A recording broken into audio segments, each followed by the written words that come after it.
Hello, welcome back everyone. So today is Thursday.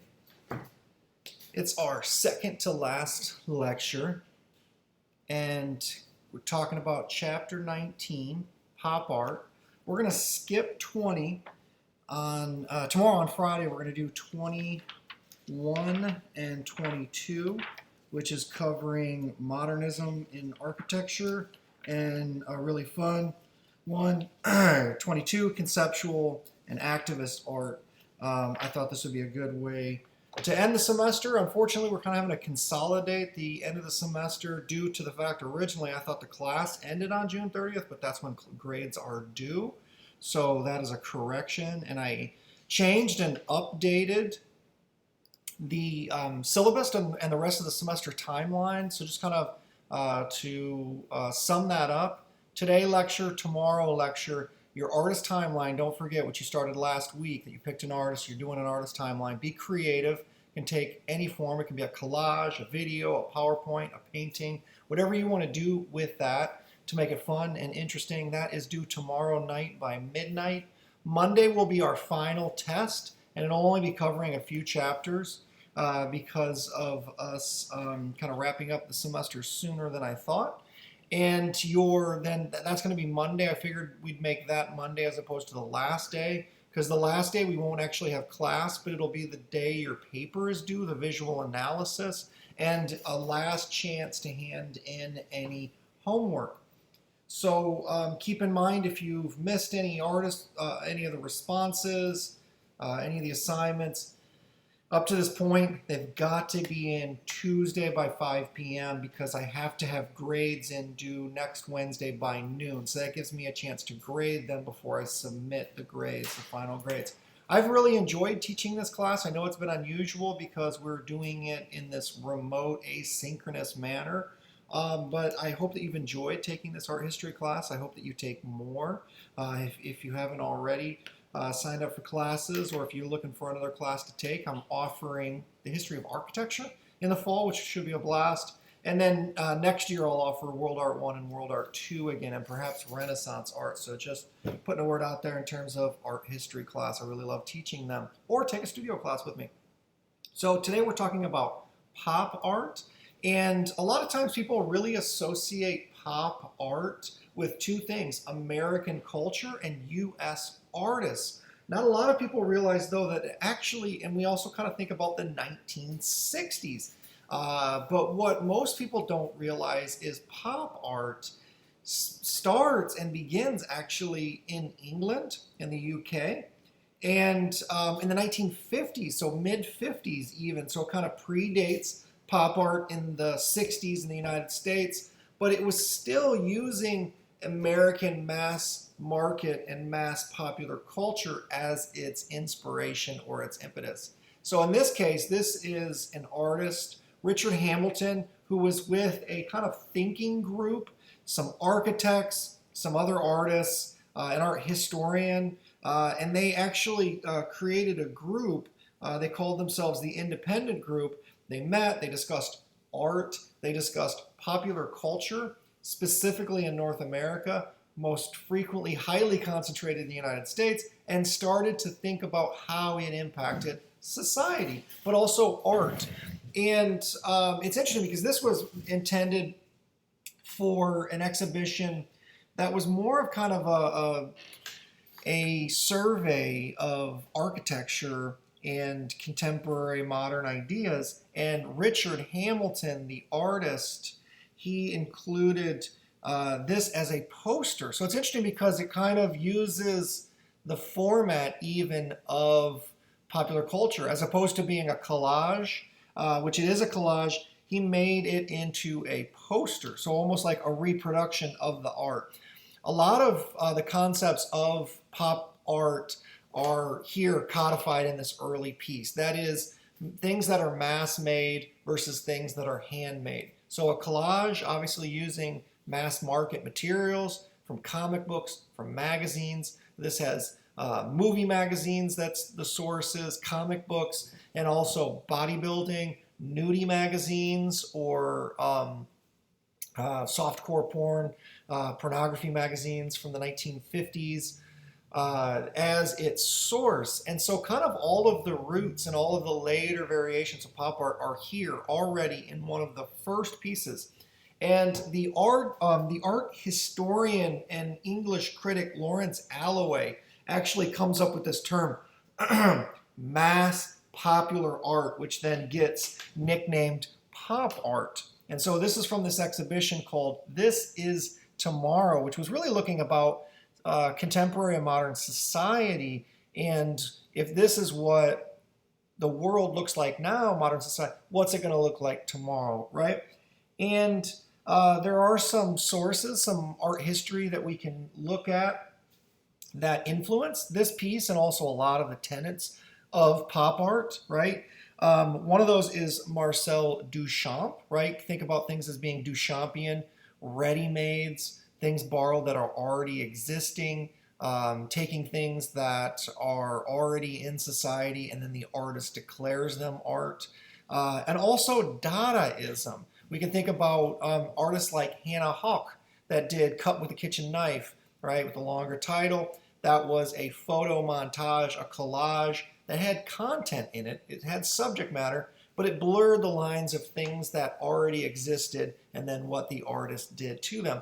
So let's unpack this piece a little bit. This is called Just What Is It That Makes Today's Homes So Different, So Appealing. This was created in 1956. I think if you were to take a guess at what year this was created, it looks much more like the 60s.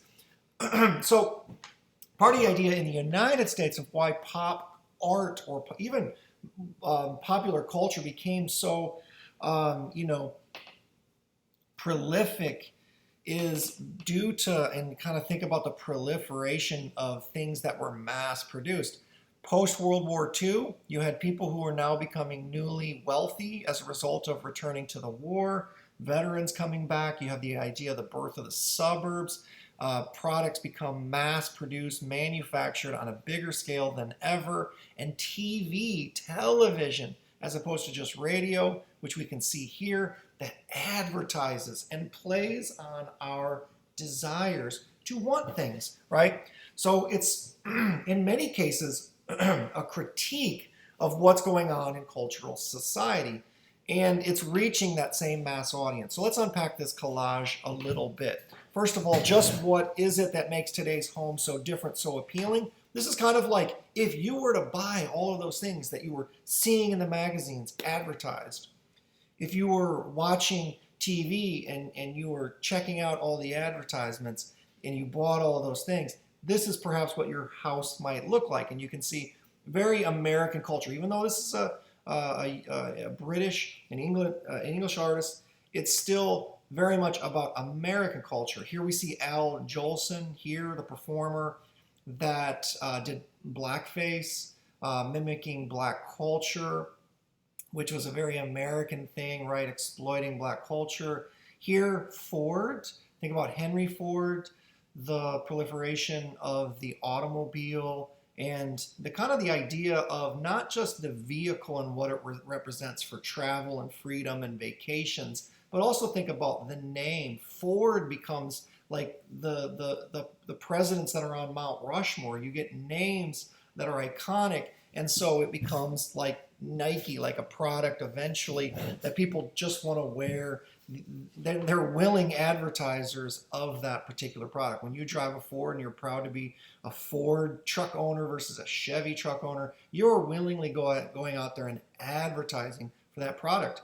It is also kind of like the idea of the perfect body. So like the male archetype here, seen from a bodybuilder magazine, the female archetype body right here from a pornographic source, products like ham, this reel-to-reel to get music into your home. So instead of having to go to a concert, you can have a performance in your house of musicians. And then here we see another archetypal role of this domestic vacuum cleaner with a woman using it, right? Kind of stereotypical archetypal ways of considering roles in society, right? Really, really interesting. And I think when you first look at it, it seems unusual. It seems kind of otherworldly. But if you think about what was going on in advertising at the time, it doesn't seem too out of place, right? So one of the things that Richard Hamilton described his art, he defined pop art in 1957, really, really early, a year after he made this collage into a poster. He said it's popular, just like the things that it's about, mass items, things that are quickly and cheaply produced. It's also designed for a mass audience. It's transient. It's a short-term solution. It's expendable, just like money. It's easily spent, easily forgotten, low cost, mass-produced, young or aimed at youth, witty, sexy, gimmicky, glamorous, and big business, which we can see all of those elements here. But it's expendable. It might be hip today, but tomorrow we're on to something new. And here, remember that title, Pop Art. Here it is, already predicted as the future art movement in 1956, because pop art in the United States doesn't really take hold until the early 1960s. So this was ahead of its time, very influential. A lot of times people think about this art as being very, very American, but its roots lies in England. Another artist, and this is where I mentioned too, Lawrence Alloway coined this term pop art. Another artist that is sort of like on the level of Warhol. In 1965, he graduated from a art school, the Royal College in London, and he was already famous as an artist and as a person, as a persona, as he's graduating, right? So that's you, maybe you're a junior or a senior perhaps at Lyon College. As you're graduating, people already know who you are because you have this mythic reputation. He's emerging as this unique British culture at the same time as the Beatles, right? The British invasion to the United States. He bleached his hair. He wore really thick-rimmed, large glasses and went to events in a gold lame jacket. He was very charming. The media was attracted to him and his persona. Kind of similar to Warhol in the United States, who also had, a wig and was kind of this larger-than-life persona. David Hockney's work, though, isn't as intentionally, if you think about Richard Hamilton that says some of the tenets of pop art is to be expendable, easily forgotten, transient, witty, sexy, and gimmicky. We see some of those glamorous, we see some of those elements in David Hockney, certainly the sexy and the glamorous, but we don't necessarily see short-term solution or transient or gimmicky in his work. His work was, he moved to LA and he spent a lot of time in Southern California, where a swimming pool for him was really a central symbol for American culture. And they're beautiful. They're sort of like Edward Hopper paintings, like Nighthawk's Cafe, or, the one that we saw, the woman looking out the window. But a lot of times, just like Edward Hopper's work, David Hockney's work is more about the absence of the figure, right? The figure is felt but not seen, because here it is, the figure splashing into the swimming pool, diving in. We see the very mid-century modern architecture in the background. Beautiful painting, California, the diving board. But instead of seeing the figure, not even the feet, we just see the splash. So it's this kind of impossible frozen stillness. And he worked mostly from photographs too, and he used photography as a way of exploring popular culture. And they are about this sort of sexiness as well. They oftentimes were friends and his lovers and people that he knew, that he was painting either as portraits or kind of the hint of them in here as well. So we see a sense of pop art. Here's a photograph that he took of the Brooklyn Bridge. Just like I mentioned, he worked from photographs for these paintings. He also used photography very creatively and inventively to create this kind of pop art new image that's a juxtaposition of things that he sees around him. This is a photo collage or a montage. So imagine this. He's walking across the Brooklyn Bridge. Has anyone been to the Brooklyn Bridge? I have. It's pretty amazing. It's awesome. It's a cool experience. I highly recommend it. Beautiful architectural structure. You know, and it's really emblematic of New York and American culture, right? So the Brooklyn Bridge kind of fits that mold of big things, iconic things, fitting in the idea of even tourism. Every tourist has to go over the Brooklyn Bridge. Guilty. All right, I wanted to do it. I take photographs every time I go. But instead of just one photograph, to kind of get the sense of crossing over the bridge, that moment, that kind of liminal space that connects me from here to the other side, that bridge becomes a symbol of that experience. Instead of just taking one photograph, he takes hundreds of photographs up close. Like imagine click, click, click, little by little, taking every little snippet of the bridge and then collaging that back together.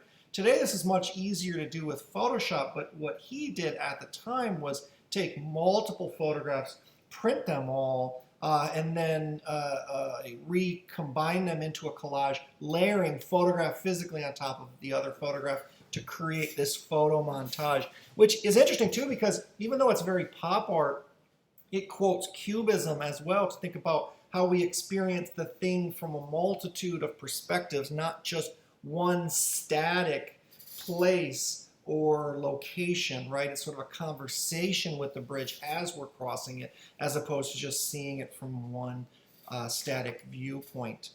Now, moving to the United States, where does pop art really take hold?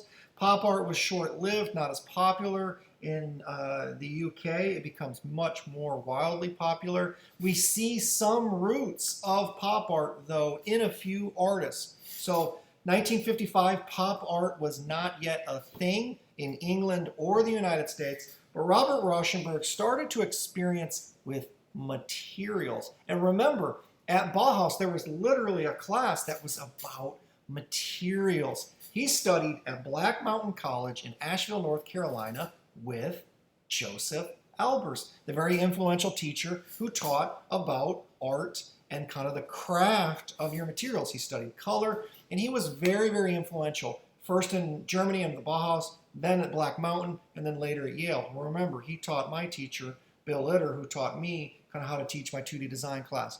There is an emphasis on materials. Now, the story goes that Rauschenberg had and he was inspired by the abstract expressionists, which were really popular. Think about artists like Rothko, de Kooning, Jackson Pollock dripping onto the canvas. And Rauschenberg, and a lot of art historians have talked about this piece, Bed, as being like a critique of abstract expressionism and a proto-pop art method, right? Because pop art wasn't yet a thing, not even in England, not in the United States, but he's starting to make work that references pop culture, and we'll see more and more of that. But his early work was really, he said, just a response to his daily life. It was about his life. And this is this quote: painting relates to both art and life. Neither can be made on their own. And he tries to act in the gap between the two. It's very interesting. He's saying that art doesn't just happen. A lot of times art is about art. A lot of times art is about life. So you have to look at other artists and you have to mine your own personal life to be able to make art that is true to your experience and is probably going to transcend your experience and become maybe universal, and your audience is going to respond to it.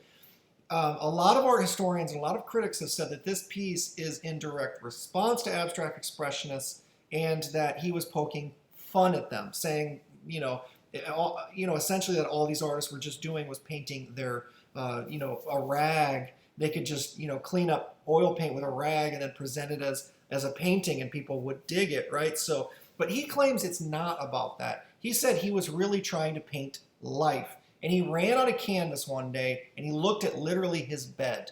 This is his pillow and this is his quilt that he slept with. Here's his top sheet right here. And he literally turned that into his canvas. And so in that way, his art reflects his life. And he said it wasn't about abstract expressionism. He was interested in abstract expressionism at first and then shifts away. He doesn't necessarily credit himself with poking fun at abstract expressionists, even though some later pop artists do. The other thing about Robert Rauschenberg, really great artist, really interesting. I've read his autobiography that he wrote. Really, really interesting. He died recently too, not too long ago. But a lot of Rauschenberg, too, his work is he's not really concerned if art critics or our audiences get it right. There's a lot of ambiguity in his work. And similar to Duchamp, he used ready-mades and assistant ready-mades. Black Mountain College was very influential. There were musicians like John Cage, the very famous John Cage, who studied there, dancers, people that later did plays, happenings like Alan Caprow, and others that really were experimental with the materials. There wasn't necessarily, in other words, one set kind of teaching idea. You weren't teaching artists how to become artists. You were teaching artists to kind of find their own voice. So Rauschenberg, like he mentioned earlier, was making art that was about art. And this is a very famous piece called Monogram. Again, sort of a precursor to United States pop art, in that pop art didn't quite exist yet. We kind of usually date pop art as starting about 1962 with Warhol's exhibition in LA, the Ferris Gallery. But in 1959, it was still in its early roots and stages. Even though pop art had existed in the UK, it wasn't yet a thing in the United States. And Rauschenberg and Andy Warhol became very early practitioners of pop art in the United States. But a lot of times Rauschenberg would say, it's about my life, right? This art is about my life. And then people would say, well, critics would say, let's do a psychoanalysis of this work and say then that it's truly about Rauschenberg's life. Rauschenberg is gay, so they would say that this piece, if you're kind of reading it in a Freudian kind of latent way, it's talking about being gay, the tire that he literally finds, paints white, puts on top of this plinth or tabletop kind of sculptural set, becomes the bed, and the tire is a metaphor for sexual intercourse, and the goat peeking his head through is basically that act of penetration, right? Rauschenberg said, this is insane. This is not about that at all. It's about me. It's about who I am, but it's not about, being gay. And so art critics kind of come back to this theme again and again in his work. Monogram. What does a monogram mean? Quite simply, it's an abbreviation, right? It's your initials. It's your letters. A monogram would be like the letters RR for the case of Robert Rauschenberg. Basically, what he's saying is this piece is his signature. Anything goes. He bought this stuffed Angora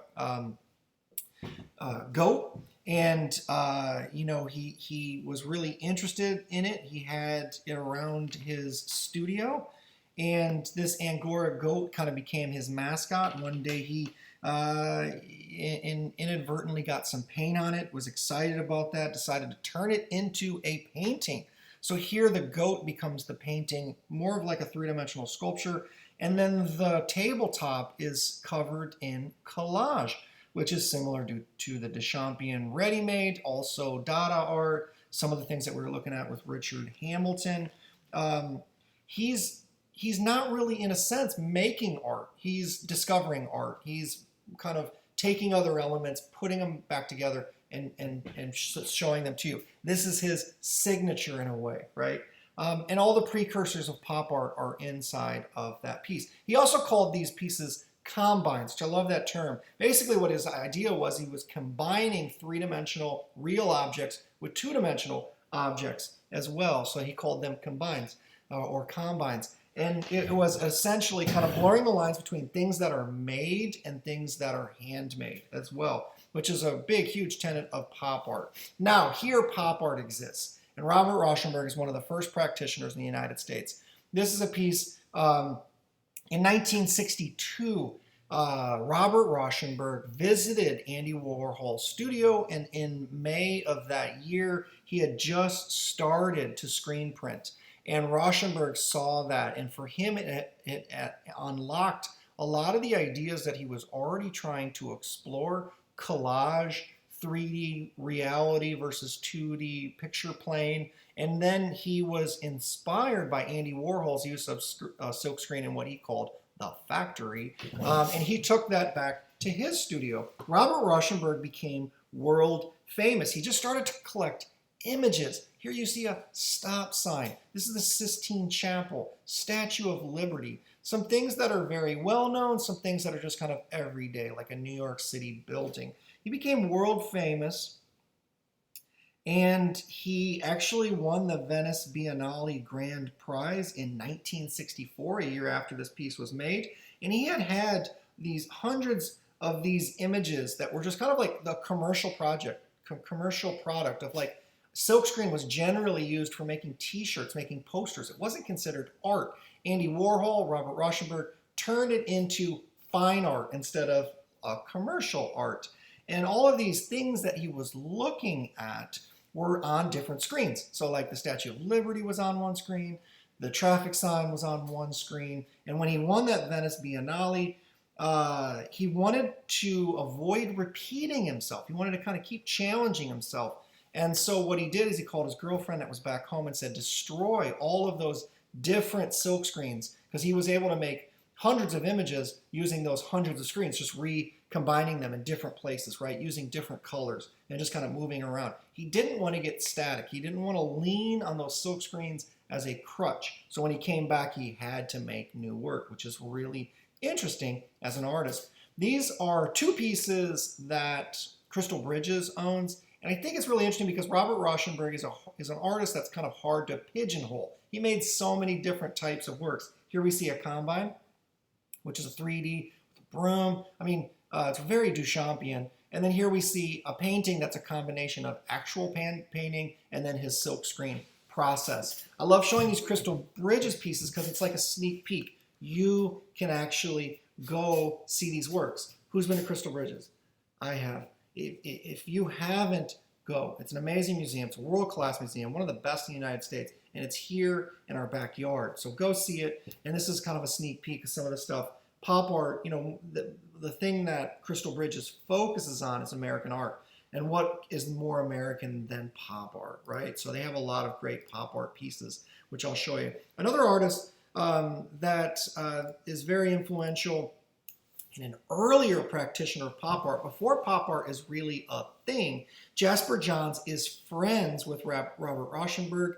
They become roommates and close friends, collaborate in New York City in the 1950s, and influence a lot of the artists that come after them in pop art.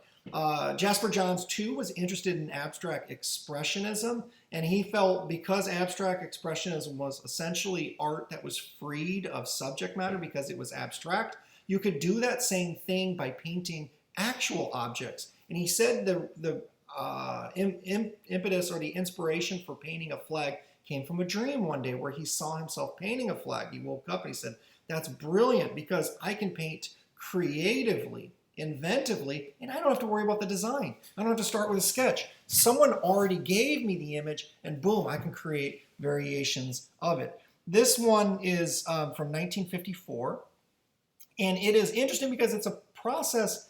It's very new, it's very modern, it's the American flag, but he wanted to strip it of its connotations. His idea was that we see the American flag so much that it really loses its conceptualism. My dad, for instance, very patriotic, loves the flag, always flies the flag, not just on 4th of July, every single day. He loves the flag. You know, for him it means something, or when we do the Pledge of Allegiance, right, or we sing the national anthem, when we look at a flag, it can become so iconic and represent the aspects of democracy, capitalism, freedom, but also it gets reduced to just a flag. It's just a sign. It's just a symbol, and that meaning can just become almost trite or mundane because of the sheer repetition of seeing it so much. So in a way, his objects are, you know, using the design of the American flag, but the freedom to have to worry about what to paint. And I said this is a very modern subject matter, but it's a very old art historical technique that he's using, and that is called encaustic. What is encaustic? Encaustic is when you burn wax, melt wax, and mix in oil paint with it. So it goes on as you imagine melting a candle, right? And painting with the melted wax as it's kind of dripping off the flame.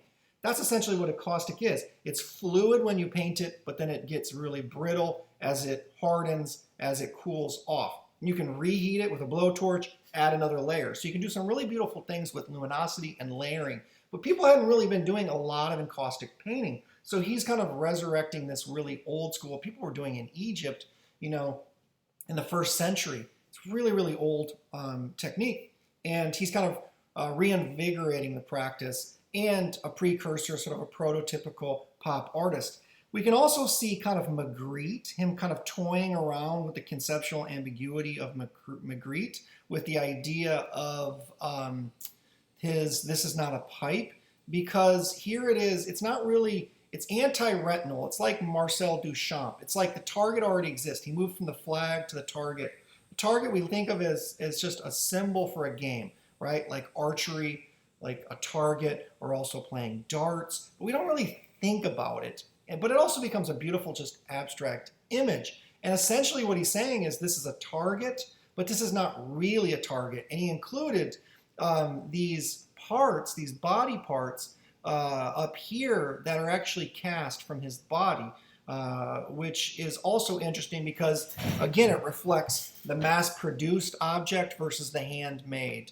Things that you could mass-produce yourself as an artist versus things that are uniquely created and out there that already exist in the world. So it's kind of this conflation of Duchamp ready-mades, but he had to actually make it. So it's a ready-made that he made. And it also has that kind of level of a conceptual pun, just like René Magritte's surrealist, This Is Not a Pipe. Because in a way he's saying this is a target, but it's not really a target. Right? Does that make sense?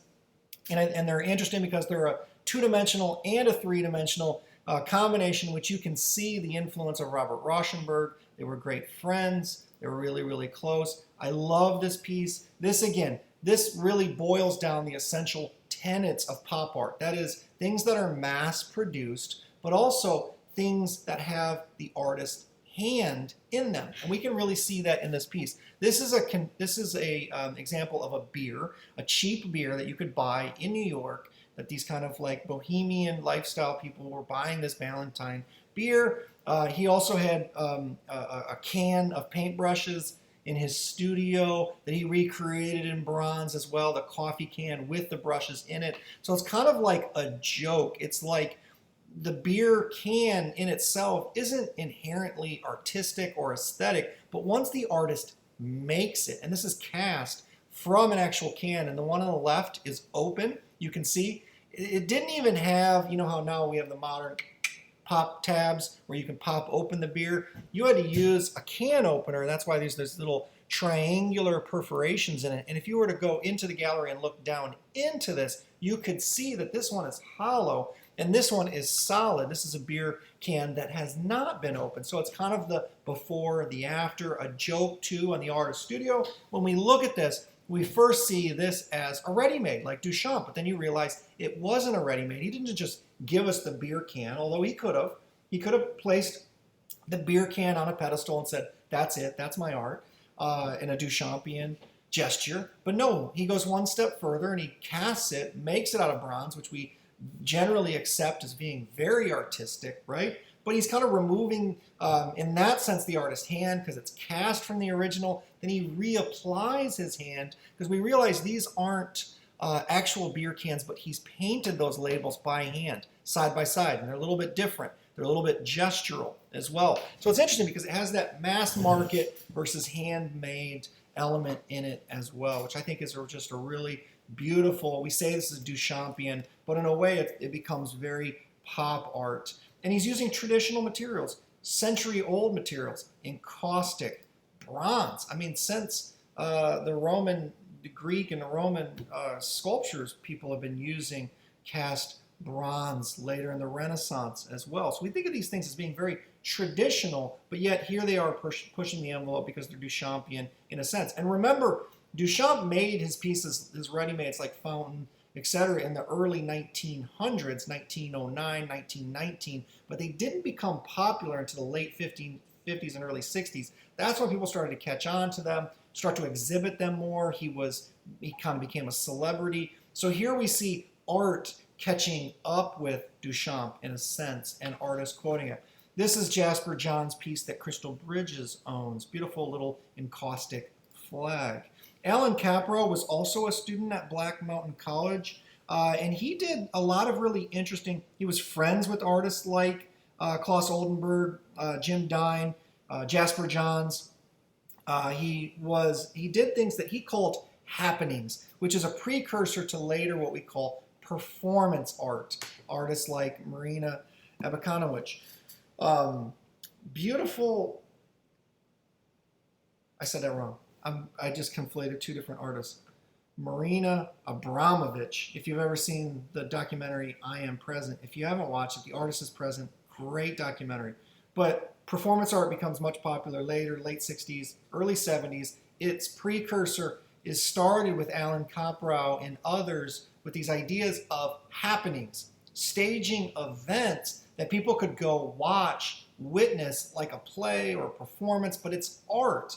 And, similar at the same time, John Cage taught Capron. John Cage was a student of Joseph Elvers and had gone to Black Mountain College, palled around with people like Jasper Johns and Robert Rauschenberg. John Cage is very famous for that piece 433, where he goes and sits down, opens up the piano, and just sits there in silence for 4 minutes, 33 seconds, and it became about the ambient noise that you would hear in the concert hall. So Kaprow was influenced by that, as well as ideas of the Bauhaus, the idea of exploring materials, as well as Dada and Duchampian efforts of just like taking ready-mades. He did a lot of pieces with tires, sculptures that eventually he realized the event of, say, stacking up the tires and painting them as the process was more interesting than the final result. So he started to explore these things called happenings. These are staged events that people at galleries, or in this case, a city dump in Ithaca, New York, could go and watch. And this piece was called Household, and it was featured about a half a dozen women literally licking strawberry jam off of a car. And now this kind of just goes to show you that in the 60s, and think about the 60s too, there's a lot of hippies, freedom to explore sexuality, feminism, in a modern wave of feminism, saying women can break down the patriarchy and kind of the typical roles that society has deemed fitting stereotypically for women. So here we see Household and these women licking strawberry jam off a car. There's this sort of freedom of the 60s and also this idea of what is acceptable in art. What is art? And you might say, licking strawberry jam off of a car, first of all, yeah, very, very bizarre, isn't art. But yet, he does it, he gets an audience, and he gets people talking about art, maybe that hadn't before, even if they say this isn't art, and it frees the individual up. If you say anything is possible in art, yeah, that gives you a lot of freedom to do anything. You'd say, oh, what if someone shot me in the arm? Is that art? Well, in fact, Chris Burden did that in the 1970s with Body Art. He had someone shoot him in the arm. Whether we say in 100 years, 200 years, 500 years, is that still art? That remains to be seen, right? Michelangelo didn't necessarily consider his sketches art. Later, our historians did. We now definitely consider them art. Maybe this photograph is art, and the actual event, the happening, wasn't art. Who knows? That's not for you or I to decide. We might say it's good, we might say it's bad, but it still gives us this idea that anything is possible in art. And I think that's exciting and I think that's freeing, but it doesn't necessarily mean all art is good or that all art is equal or equally valid. This is the start of performance art, really interesting piece. This is a collaborator of Alan Kaprow, the artist George Segal. And he did, remember we talked about Rodin, one of the things he got his works kicked out for that male bust because they thought that then at the end of the 19th century, that in beginning of the 20th century, that he was casting his figures. They were so realistic that people thought he was casting them from the body, and that was cheating in a way. But now in the 1960s, George Segal and other artists are saying, we can take the body just like pop art, like a ready-made, just literally cast the body. He would wrap someone in bandages, then take a cast, a plaster mold of them, and then be able to reproduce that. And at first, his sculptures were just left all white. Later, he paints them. I'll show you an example of one at Crystal Bridges. But he creates vignettes similar to Alan Kaprow's happenings. He places these sculptures in little scenes. So, for instance, this is a real bar that would have been at a diner or at a cafe or like a Coney Island or something. And then you can see the figures are interacting with that space. It's kind of like this soda fountain, right? Looks very kind of typical of what you would have seen in the day. So it's great. It's emblematic of pop art, referencing popular culture. This is at the Walker Art Center in Minneapolis. Two of my students are there, or just recently were, Shelby and Aria.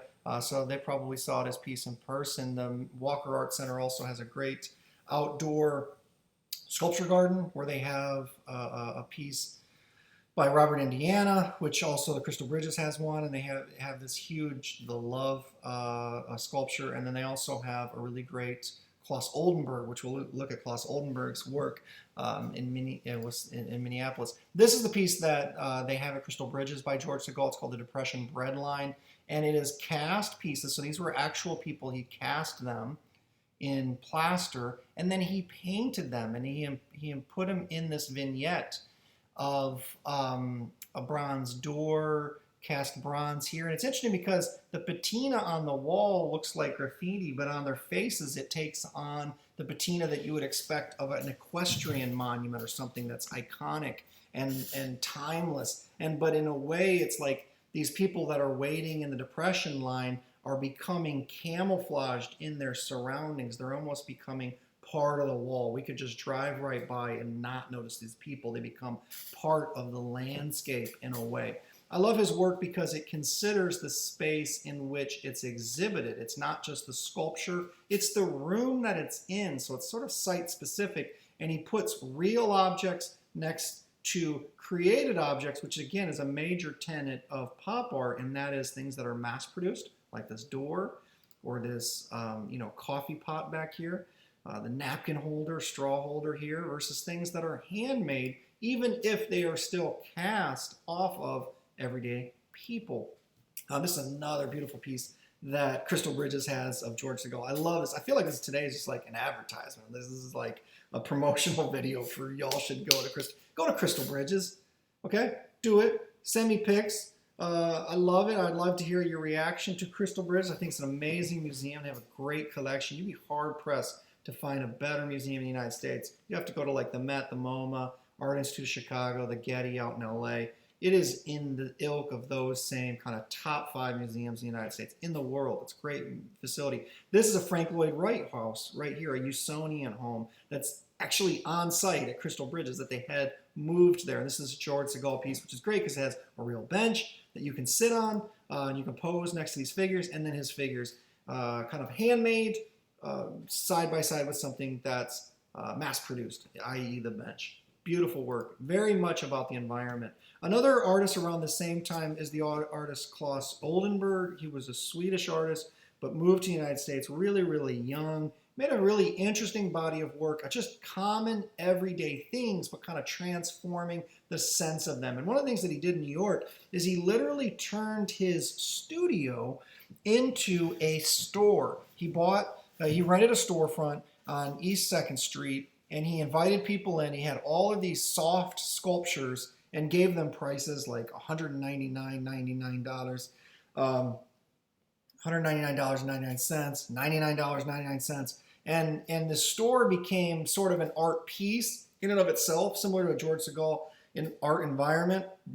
But it also became like actually a store where you could go in and buy things. And so the art on the walls were sort of like products. Again, kind of blurring the lines between commerce and art.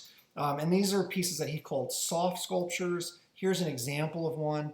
He had helped out with some of the happenings with Alan Kaprow. He did his own, but he also made some props for performances with his first wife. And she did a lot of the sewing, but those then props became inspiration for his later works. And so this is a piece of cake. It was a soft sculpture that kind of gives the sense of texture or tactility on a larger scale. It's taking something like a hamburger or a pickle and then making them huge, making us rethink our everyday experiences, saying, okay, I wouldn't necessarily think of For instance, he did one of a shuttlecock. If you've ever played badminton, he had the shuttlecock. You wouldn't look at that and then normally think necessarily art, but then he made it huge, and now you have to see it as art. Or a typewriter. Yeah, it's a beautiful object. Duchamp could put it on a pedestal and say, boom, that's now a ready-made, assisted ready-made piece. But instead, Claes Oldenburg is saying, yeah, I could put the typewriter on, but just like Merritt Oppenheim did the piece with the fur-lined cup, I can now transform that and give it a different kind of monumentality and interest, right? So what he would do is make these out of latex and paint and rubber and paint them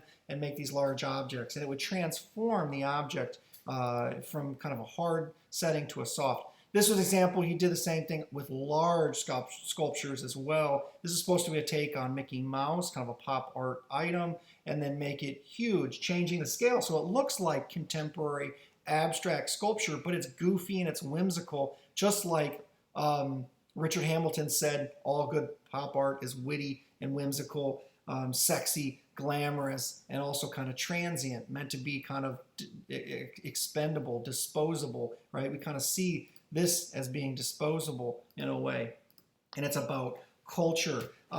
Claes Oldenburg work is really, really interesting. He had also a piece at the Walker Art Center, which is in Minneapolis. Ari and Shelby were just there. A big, huge bridge made of a spoon with a cherry on top. A beautiful sculpture. He's made some really, really interesting large works. I was in Philadelphia before. They have a beautiful Claes Oldenburg piece. That's a huge clothespin. That's like a clothespin, like you would hang up your wash out on a clothesline outside. He made that clothespin huge, like 3 stories tall. So you have to consider it in the context of now it is art. Now it is an abstract sculpture. Instead of this everyday thing that we wouldn't necessarily look at and say is art, but in a way it's beautiful. A really inspirational artist is Roy Lichtenstein. Roy Lichtenstein was directly inspired by abstract expressionism. He started similar to Warhol by painting comic book strips, so comic strips and comic book panels, and making them huge. And he would even reproduce the Ben-Day dot, which we can see here. These teeny tiny little dots that are in reproductions to make something look a certain color. If you make those Ben-Day dots bigger, it could make the color look more saturated. If you spread them apart, it would look less saturated, right? And so you can get different tones by just using the basic colors of CMYK, cyan, magenta, yellow, and black. But by using the Ben-Day dots, you can create new tones, kind of an optical mixing, almost like little pixels. And he hand painted those on large canvases. This one's 6 foot by 13 feet. And Roy Lichtenstein was inspired by abstract expressionism, but also reacting to it, right? So Roy Lichtenstein felt that they were making grand gestures, and he was taking things here. It's funny because it's basically a mechanically reproduced, essentially. It makes it look like a big gestural, luscious brushstroke that Jackson Pollock would do or de Kooning would do, these giant dripping brushstrokes, but they're far from spontaneous. They are composed, they are contrived, because he would do a brushstroke and then reproduce it into an illustration, essentially, which is very methodical and intentional, as opposed to the individual gestures of action painting of abstract expressionism. But as tongue-in-cheek as they are, and as direct of a quote of abstract expressionism and drip paintings, he didn't say that, in fact, he was casting aspersions on abstract expressionism. In fact, he would describe his pop themes as a way of trying to combine pop art and find his place in art history by using abstract expressionism, which was wildly popular at the time. And there was definitely a fight, an antagonistic fight between the pop artists who became very, very popular as personas in the 1960s versus the original wave of abstract expressionists who came into favor in the late 40s, mid 50s, and then by that time were getting older. They felt like it was a fight, kind of the older generation versus the younger generation. But honestly, there was still space for both. These artists the abstract expressionists continue to make work well into the 1970s, later in life, Abstract expressionism is still sort of with us. Pop art is still with us. If you think about artists like Banksy and Swoon and Obey, Shepard Fairey, pop art is very much still with us. There's place for both of those in the art world and in the art market. There's another piece called Artist Studio, The Dance. What is this quoting? Well, this has a couple of references in it. It has quotes, and he did reproductions of other artists like Picasso and Mondrian, but here we see an example of a Matisse painting in the background, and then the artist materials like brushes, a still life that's set up here. So in a way, Lichtenstein is really making art about art, and I think it's brilliant. I love it. Here are a couple of pieces that Crystal Bridges owns. You can see an early example of one of his hand-painted comic book illustrations. This one's from Popeye. Here we see his later paintings that are about art. This one kind of a take on a Picasso still life here, a canvas, and then this one of his favorite action scenes. A lot of his comic books that he liked to faithfully repaint on a large scale. So instead of seeing them like this, we're seeing them huge, monumental. He really liked comic strips or advertisements that had a lot of boom in them. Action, bang. Here it says wham, right? That's a way of kind of referencing what's going on in society. Action, grabbing your attention. You can't help but look at this. It really catches your attention, right? It's very, very dramatic. So probably the biggest name, right? If you think pop art, who comes to mind? Andy Warhol, who's born Andy Warhola. He is born in Philadelphia, later adopts the moniker Andy Warhol instead of Warhola. He was in Pittsburgh, and actually if you go to Pittsburgh today, there's a great Warhol museum. 3 floors of art dedicated to Andy Warhol and his contribution. Like Lichtenstein, he started early on hand painting comic strips, and then later shifted to silkscreen and painting. He started as a commercial illustrator and actually was really popular and famous as a commercial illustrator. He did illustrations for Vogue and other magazines. He had a really interesting technique where he would draw an object really, really loosely with ink, put it on another piece of paper, blot it, and it would create little smears and a little kind of dotted line effect. Really, really beautiful. Early work. If he did nothing else, he would still be significant as a commercial illustrator. He was very, very successful. But he gave all that up. He adopted more of a bohemian kind of lifestyle, became a larger-than-life celebrity with his famous wig. And he uses imagery of things that are very popular, that are mass-produced, that are iconic for being very American, like Coca-Cola. Obviously, if you think about Coca-Cola, it's so American, right? If you go anywhere else in the world, they might have their variation on it, but it seems a very culturally significant American thing. And he nicknamed his studio the Factory because he said he wanted to be like a machine that demystified the art process. He wanted to be like a robot that could mass produce things, churn them out like an assembly line in a factory.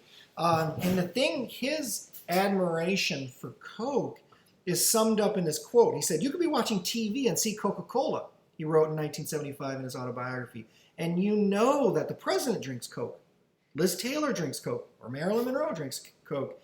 And just think, you can drink Coca-Cola too.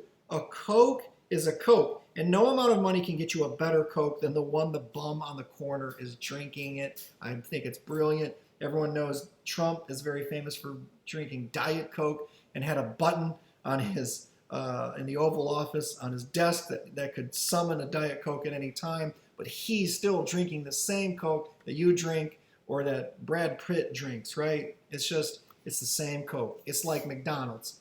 You know when you're driving and you're on the road, McDonald's cheeseburger is going to taste the same no matter where you're at. There's a kind of nicety to that, acquaintance to it, but also it's kind of like we see that as gimmicky and kind of a joke. This mass-produced thing, has it really benefited society, the idea that we can mass-produce things? Here he is being somewhat tongue-in-cheek, critical, but also there's a sort of reverence for Coca-Cola. And again, you know, a still life, including a bottle, so like Morandi would do or Picasso, is a very traditional thing to do. Essentially, this is a still life bottle, a still life painting of a Coke bottle. And this one is called 210 Coca-Cola bottles because literally it's 210 different Coca-Cola bottles. He would hand paint some. So like the brown, the kind of the reddish brown of the Coke, he painted that first and then silk screened over top of it. So there was a hand painted versus, you know, the mark of the artist using their hand versus the mass produced silk screen of something that came from society. Now again, Andy Warhol started a silkscreen in 1962 because he said it removed his hand. He was less likely to make a mistake, even though he loved to incorporate mistakes and variations into his work. So he loved silkscreen. He loved turning this idea of his studio into a factory. This was a very influential show. This was a sort of high point of pop art in its beginnings in LA. It's interesting because as a New York artist, Andy Warhol, instead of New York, has one of his first big solo exhibitions, and ironically, it's in an LA gallery called the Ferris Gallery. It was considered very experimental, and here he does his Campbell's soup cans. You know, I asked the question on my Instagram, and I said, what's an artist that everybody loves that you don't necessarily get? And a lot of people actually said Andy Warhol, and one person in particular said, okay, I get Andy Warhol's work, but I've never been a fan of the Campbell's soup can because I think it's just like blah, whatever. But it's interesting. If you study what he did, first of all, he just felt like it was something that everybody has. Whether you're rich, famous, or poor, you buy Campbell's soup. But at the time, it was just it was not a huge company. It was like the 5th largest. It was more of a regional soup company in the Northeast. He liked Campbell. He claimed in his autobiography, although no one really believes this, but that he ate nothing but Campbell's soup every day for lunch. And he wrote about that in his autobiography, which is ironic because a lot of times he would write what he had for lunch and it wasn't Campbell's soup every single day. But a lot of his lunches, he had Campbell's soup. And the idea is, in a way, you're doing it over and over again, but it's still like comfort food, right? It's still something that you enjoy. When he started, Campbell's Soup was not the world-known name soup brand that it is now. Actually, Campbell's sent him a cease and desist letter. They didn't like the fact that they said, you know what? You didn't design that. Someone else designed that, and you're stealing our likeness, our image. We hired a graphic designer to design this label, and now you're just ripping them off. They actually sent the letter. Warhol never got it. They were going to follow up, and they said, actually, let's just sit back and see what happens with this. Because by the end of the 60s, Campbell's went from like one of the 5th highest selling soup brands in the United States to being the #1 soup can, brand in the United States, thanks to Andy Warhol. Literally, he screen printed these. People were literally wearing these as dresses. So it's kind of a way in kind of art imitates life, but life imitates art, because then it became even more popular. But at this first exhibition, he literally was selling these canvases, or attempting to sell these original screen printed canvases where he would hand paint the different brands, if it was like, or types, whether it was cheese soup or chicken noodle soup. He would hand paint that, but screen print the rest of it. He was trying to sell these for $200 a piece. No one bought them. He traded some away. These are now worth hundreds of thousands of dollars, like $200. It went from being worth $200 to being worth $200,000, right? So it's interesting that we see this as being very iconic. It was very influential. A lot of artists saw this and boom, pop art becomes huge, but it wasn't necessarily lucrative at the time. Now it is very lucrative. Now you'd buy a piece, a Warhol Marilyn Monroe like this, and you're talking about $3.5 million to buy a painting like this. But at the time, he couldn't give them away, right? It took a while before he became a celebrity that people wanted to buy his works. And he used that as well. So originally it was commercial products. Later it was celebrities like Marilyn Monroe, who had recently died. And it's interesting too about Marilyn Monroe is that Marilyn Monroe was sort of a B-list actress. She wasn't huge. You know, Elvis at the time was really, really popular and famous, and he did portraits of Elvis. He did a very famous one called Double Elvis that's like blurred side by side. But he used them as a medium and as a metaphor. Now, more in the 21st century, Marilyn Monroe is actually more popular, more famous than she ever was. She only appeared in a few films.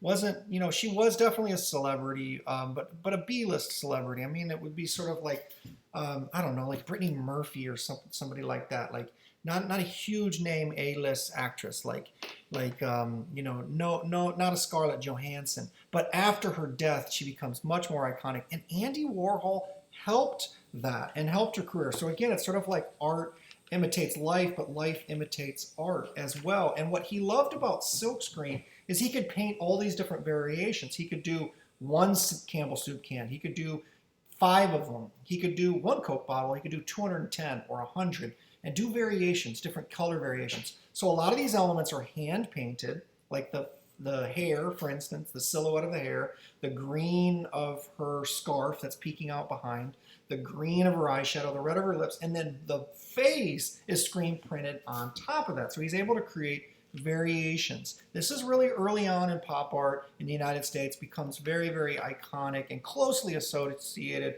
with pop art. So he said, in August of '62, I started doing silk screens. The rubber stamp method I'd been using to repeat images suddenly seemed too homemade. I wanted something stronger that gave more an assembly line effect. And remember, he wanted to demystify the art process, and he wanted to be like a machine. He's also very famous for saying, in the future, everybody's going to be famous for 15 minutes, right? And that's where we get the idea of 15 minutes of fame. That was coined by Andy Warhol, and he had a ton of witty sayings like that. Really interesting to read his the diaries of Andy Warhol, because they're kind of banal and everyday and kind of reflect like, oh, today I met Muhammad Ali. Oh, today I met Bob Dylan. Today I had like a hot dog from a street vendor in New York, or I went to church with my mom. They're very just kind of everyday nonchalant things, but like it's interesting his ideas about art and becoming like a machine in his work, which I think is really, really brilliant. This is a piece that Crystal Bridges owns, and Dolly Parton's huge right now. She's really, really famous. But this is a piece that Andy Warhol did of Dolly Parton. A lot of celebrities wanted their image made by him in the 80s. Here we see him in his factory that he completely coated in silver to kind of give it this allure as well. And one of his very famous assistants that we see here, Gerard Malanga, and he's in this image as well, who was very influential in his studio, very helpful. The next artist we'll talk about, James Rosenquist. James Rosenquist was trained as a billboard painter. Before the large-scale printing that we have now of billboards, they had to actually be painted by hand. So a lot of things that he would paint would be tires, spaghetti. So in a way, he was already painting pop culture, but as a job. And then later he turned that into pop art, James Rosenquist did, because he would paint those same things, but on a huge scale in this kind of nonsensical combination. His best known piece is called F-111, named after the military jet. But here you can see it's kind of an anti-war statement.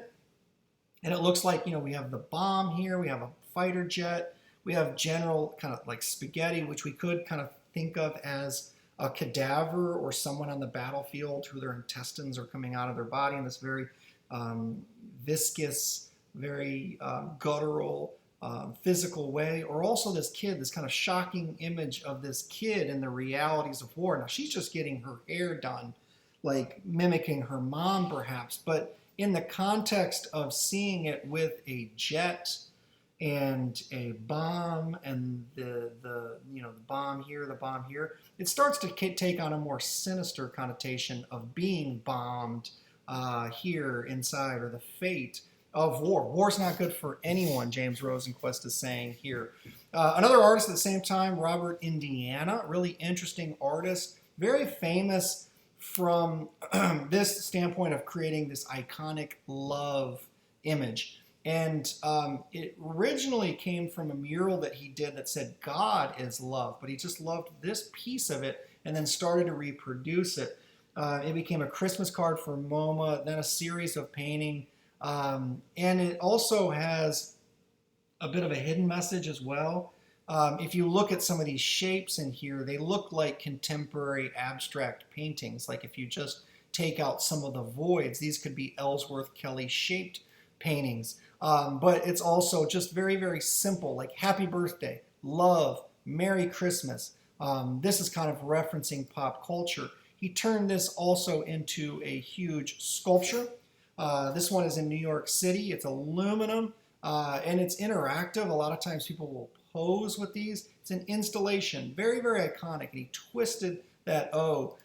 Here's me at Crystal Bridges with my beautiful wife, Carly. We're posing in front. Man, look how much younger I look. And that's not even that long ago, y'all. This is probably 2016, 5 years ago. And we did the love, the little heart, because we love each other. But my beard is much darker. I look younger there. Great piece at Crystal Bridges. You see a lot of people pose for selfies and you know, portraits in front of this. I've even seen people propose in front of this as well, which is just really, really beautiful. Crystal Bridges, great museum, has some awesome pieces. Just a few other artists to talk about. Tom Wesselmann distills some of the ideas of pop art and doing parodies of American advertising. Here we see, this is a piece that actually Crystal Bridges owns, but he also quoted pinups, he had a series called The Great American Nude. That's kind of like the original ideas of what Richard Hamilton said pop art should be about. It should be witty and whimsical and glamorous and sexy. Tom Wesselmann took that idea up. A lot of his work, like if you see in the book, a lot of his work is kind of these sexy female pinup nudes, but missing part of their face, so it's really sexualizes, objectifies, and his way of saying that advertising does that, right? This idea that sex sells, even selling something like cigarette here with the very sexy lips. A lot of his pieces are shaped as well, so this is a canvas, but the canvas is shaped like the form here, the outline, the contour of this shape here.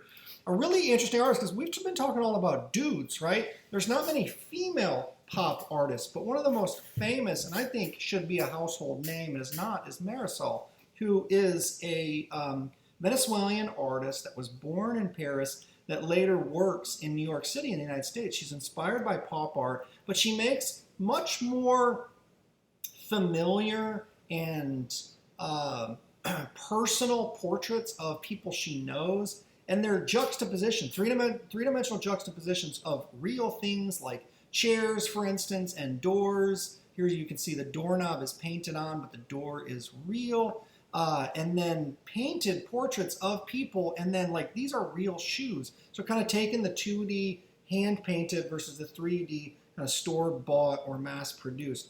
Really, really interesting portrait here. Painted wood, beautiful work. And it's interesting that this comes from the estate of Tom Wesselmann, who we just saw. Tom Wesselmann, as an artist, collected the work of Marisol. Really interesting artists.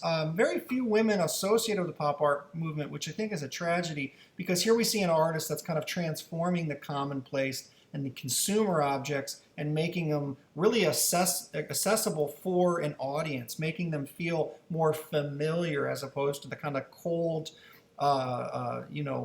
less friendly consumerism idea. In a way, it's found sculpture with real sculpture, because this element here is three-dimensional. Some of the heads are 3D, and some of them are just blocks of wood. Beautiful, beautiful work. And it's also, I think, a quote on the expectation of women in art as well, because a lot of times, if you think about women would hold a tradition of being in textiles or jewelry, but sculpture was seen as a more heroic male activity. I mean, it's large, but we've seen women like Barbara Hepworth, the sculptor in England, breaking that mold, or even the assistant, former assistant, later artist in her own right, Camille Claudel, who breaks that mold of kind of the masculinity of sculpture. Here we see female sculptor, female pop artist, kind of rare but doing it with excellence. And there's still that gesture. So I still see a bit of abstract expressionism. There's a sort of notion of what's expected for women in the 1960s and breaking some of the conventions of pre-World War II. Women are now in the workplace, and the backlash of kind of the role they were subjugated to before that, prior to the 1950s and 1960s, and the advancement of feminism and just pro female rights. This is again kind of an iconoclastic artist, really interesting. Not a lot of people know about this artist, and it's a shame. Her work is brilliant. Early pop artist. So she went, okay, so this is a nun. Let me back up a little bit. This is Coretta Kent, aka Sister Coretta.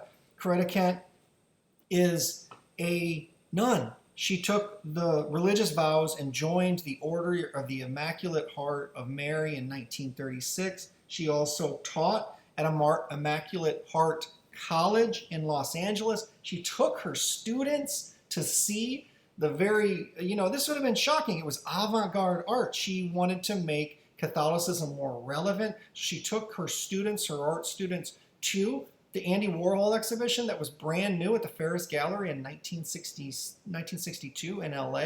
She takes them there, and her work is kind of quoting pop art, but also a way of reaching a mass audience with Catholicism. So all of this here is about a way in which faith can help people who are struggling with the idea of modern society, or how life can be difficult, seen in a more shocking post-World War II modern society. So in a way, pop art is great because it's all about her social and religious aims. You could really see her reaching that in an audience.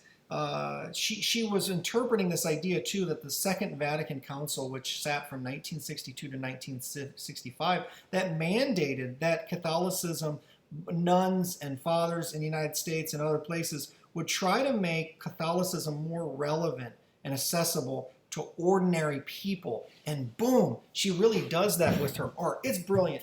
Do yourself a favor, study up, just do a Google image search for Sister Coretta Kent, and I think you'll really, really dig her work. This is a take on Wonder Bread, but it's saying like the bread also of Christ, right?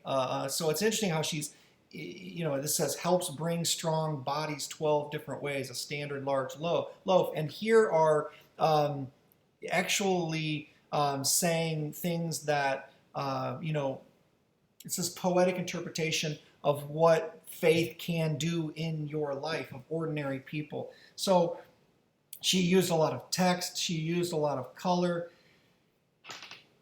This can help us bring strong bodies is kind of a quote on the ingredients. No large loaf, no preservatives added is what it says here, but up here it describes how Catholicism can help you in your everyday life, or how faith in general can help you in your everyday life. So in a way, it's a very pop art mode or medium, but it's kind of an atypical, unique stance. It's using her personal religious beliefs, also the beliefs of the Pope and the Second Vatican Council at that time, that says, help us to nuns. I mean, they stopped wearing the habit around this time to try to look more accessible, more approachable. Help us to bring Catholicism to a modern society, right? So interesting, unique perspective. I love this. She posted this in her studio, her classroom, and here you can see Sister Coretta Kent with some of her artwork in the background. These are her rules, the Immaculate Heart College Art Department rules. And for a while I had this reproduced and on my door. Find a place you trust and then try trusting it for a while. Rule number 6, nothing is a mistake. There's no win and no fail. There's only make. Rule 7, the only rule is work, right? Just keep working. If you work, it will lead you to something. I love this. These are great. Everybody should have these posted on their door or in their studio. And it says next week there's going to be new rules, right? Because you kind of keep changing the rules and breaking the rules. And I just love the kind of free spirit and the concepts of art history and pop art that she's wrapping up with her Catholic faith into the work. The last artist that we're going to talk about is Wayne Thiebaud. Wayne Thiebaud is a West Coast artist in California. We can see after Warhol's exhibition, the Ferris Gallery, it was very influential. Boom, influenced Sister Carita, also influenced Wayne Thiebaud. But he said he wasn't being critical of commercialism. And he, in a way, is like Giorgio Morandi doing a still life. Pies, you know, this is something that's been around since Dutch still lives would do still lives of hams and meats and fresh fruit as a way of kind of showing off wealth. Here it is. You'd see these pies in maybe a countertop bakery or a restaurant where they have the pies behind glass. You can pick out which one you want. He said that he wasn't necessarily being critical, though. He loved this. For him, it was a sense of nostalgia. This kind of flattering, I think appetizing, but this says like an art critic felt like they were unappetizing. The artist is screaming at us behind these paintings. They're in a way like they become abstract expressionist painting with a thick application of paint, but very, very beautiful. And he had this really iconic thing that he would do with outlining his objects with kind of red and blue and green to kind of make it pop, stand out, and has really beautiful, cool shadows, warm contrast between warm and cool colors. Really, really interesting work. Beautifully did the same thing with ties, objects, multiples, hot dogs, pies like this. Just kind of like seeing it en masse like this. It both is meaningful but loses its meaning. And hey, it's lunchtime, I think. This is making me hungry. Peace out. See y'all. Remember, tomorrow, Friday, your timeline, your artist timeline is due. I'm really excited to see how you all interpret this. This could be something you put on social media. That could be the thing. It could be a painting, a collage, a video, PowerPoint, whatever you want to do to interpret it. Peace. See y'all.